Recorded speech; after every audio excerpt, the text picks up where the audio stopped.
Sigrún, þetta var erfiður og harður leikur. Þetta kostar þig bókstaflega blóð og svita. Já. Svona gerist bara og mikil barátta og við töpum.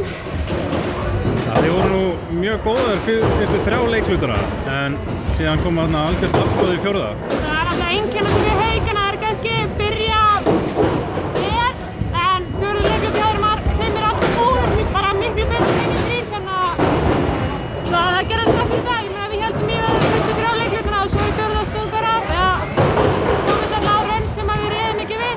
Það er alltaf svolítið dýrt tapar boltaströnd í dag, það er alltaf allt ódýrt kerfið sem við erum að fá á okkur. Já.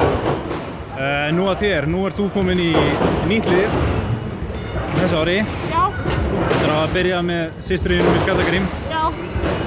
Hvað var svona valdandi þess að þú færði þig set? Það var náttúrulega gaman að vera í Borgarnesi og taka þeim fyrir leikur og byrja tímabil með þeim meðan ég var að koma til þess að ég ætti náttúrulega út, það gekk ekki eftir en ég ætla að tala mig heima hérna í Efstadeild Íslandi þannig að það er kannski kannski helsta ástæðan fyrir að ég fór og svo langar mig að gera náttúrulega í verðið að gera kröfur að verði í sem bestri samkeppni þannig að það er kannski öllur ástæða líka sem að ég vil vera með í landinni þannig að Eðlilega.